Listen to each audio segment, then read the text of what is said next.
What's up? Thanks for coming back through. So today we got one that's, again, unusual for me. I don't know what it is with me, but the last few reviews, I've been reviewing brands and shoes that I normally would not wear. Their track record and history just isn't something that has been attractive to me. I try all brands, just doesn't ring right for me. But this one, they got me. Thanks to my guys out at Shields for always letting me try on some kicks and letting me know when they go on sale, because I waited on this one. So let's get right into it. We are talking about the Under Armour VELOCITI Elite 2. What first got me is it's attractive. It's a good looking shoe.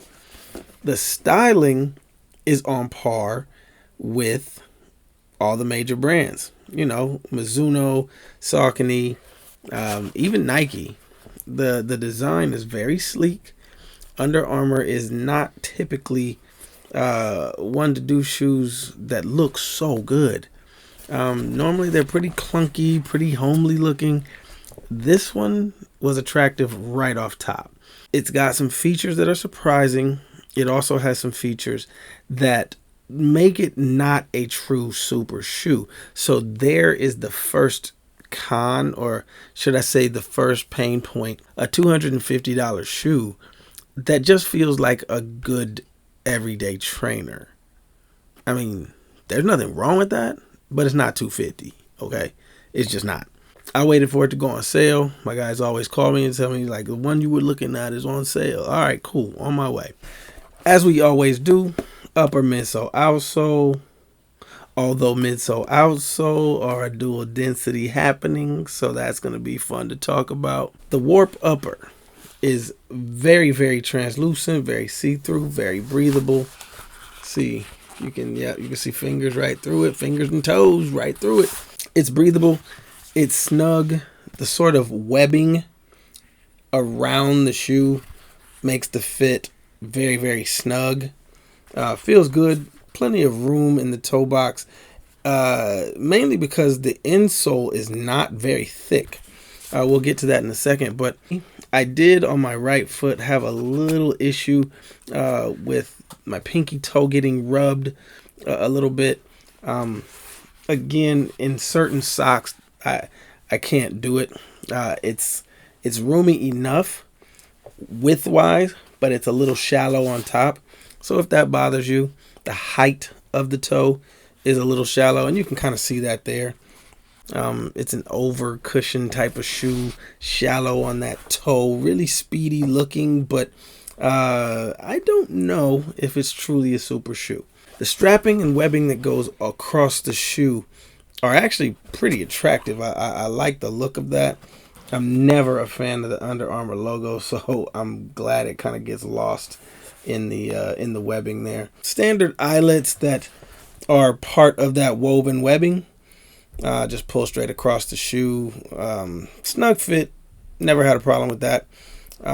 It's really good. It's a really good fit. Some of that webbing, you can see it's strategically beefed up in some areas for the arch support. It's a little bit more scant over here on the side.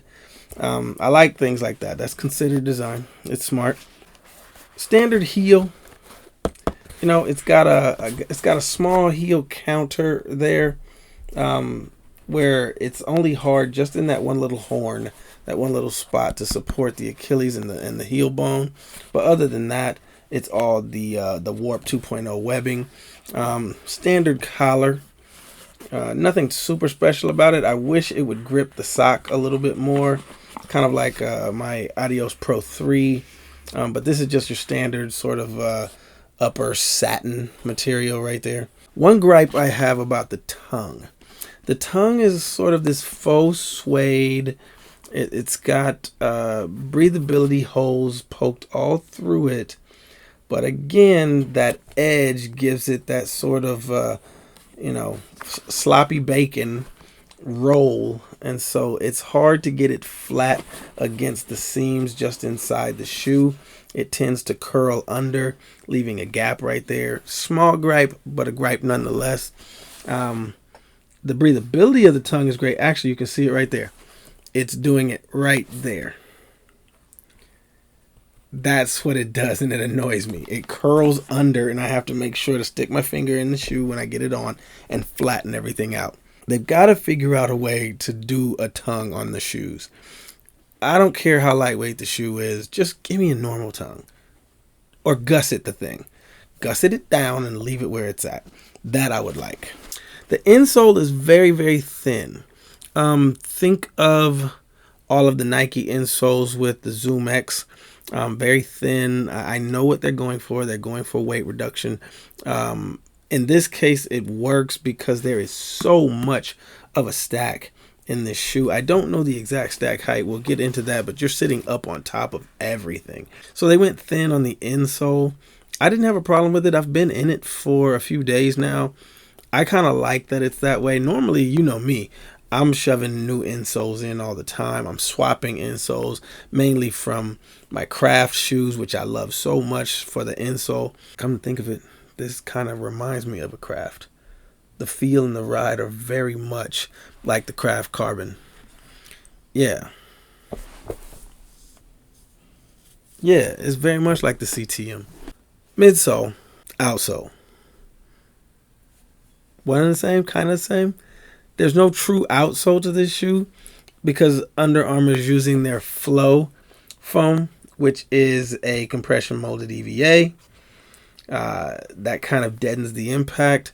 And then right above it, they've got a Pebax foam, pebbled like the Saucony Speed and Saucony Pro. It's that kind of foam. It's really, really dense. Denser than those shoes. So the density of this midsole, even though the same material, is pretty stout. I like that. I like that quite a bit. Again, that's why for me, it's less of a race day shoe. It's not forgiving. It's for impact and return. So, you know, you could use this on a tempo day, on a speed day. I like this combination of the foam having a carrier on the bottom to make the ride really, really smooth. It is a very buttery ride when you put your foot down. There's not a lot of drop, but the kick here is pretty drastic. So when you get to the ball of your foot, you swoop forward and it really does get you going. I like that. I like that very much. So I can see myself using these for more race pace days. And again, I'm a sprinter jumper, so I can see myself doing my intervals, doing my stair intervals, my stadiums, my ramp hills and things like that. I can see myself doing that in these for sure because it's quick, it's snappy, it's not overblown and bloated and slow. That ride, that part of the ride very much reminds me of the Craft CTM Ultra. It very much reminds me of my Adios Pro 3, the way you get to the ball of your foot and then you snap forward. I really do like that. Now, all of that to say though, this is a carbon plated shoe. So what I like about this is where they've put the carbon plate. The carbon plate sits between the carrier foam and the actual, big budget foam. So you've got the EVA outsole, midsole combination acting as a carrier for the Pebax foam. And on the bottom, in between those, is sandwiched the carbon fiber plate. I like it when the plate is closer to the ground and not my foot. It's more forgiving on the toes and the metatarsals, more forgiving on the ball of the foot. I like that. I like that consideration because you get the same stiffness, you get the same impact, but the cushioning is closer to your foot and then the hard stiffness is closer to the ground. That's smart. I dig it. It's wild for me to be saying so much that I dig about an Under Armour shoe. I really do think you can do a daily use case for this. I really do think that you can train in this more so than you would some of the actual race day shoes. I don't consider this a race day shoe. I really don't. And again, I'm never going to run a marathon in it. That's just the truth. I don't do that. But for the use case, there's different uses that I use different shoes for. You know, I definitely use my Adios Pro in a certain way. I definitely use my Atreyus in a certain way. These are comfy.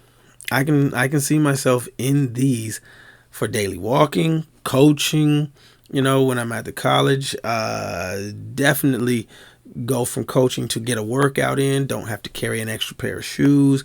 Treadmills for sure. This would lessen the impact of a hard surface or a treadmill. It's not so stiff and hard that it would be uncomfortable. So I really do like this. I'm really surprised. I found a great color. I got it on sale. I'm going to let this one ride out a bit because I think I can get another few pair of these for super cheap. I want to get at least one more pair to back this one up. I'm not a huge fan of carrier foam shoes because the execution always seems to have something missing. You know, the Nike Zoom Fly 5 did that, where it's got a carrier foam around the Zoom X. Just felt bloated, felt too much, and didn't quite feel like you were getting to the actual marquee cushioning. You know, Puma has one that does the same, and it feels exactly the same, where you know that there's something good in there. You know that there's nitro in there, but the carrier foam is keeping you from getting to that full feel of the marquee foam. Here, the marquee foam sits next to your foot, and the carrier foam is more for just dampening along the ground. I know. Under Armour, you got one, and you got me in it. Can't front. The Under Armour Velociti Elite 2, legit kick. Gonna have some fun in this one. Drop down in the comments. Let me know if you tried them. Let me know what you think. And as usual, keep coming back. We'll try to have some more for you soon. All right, thank you. Peace.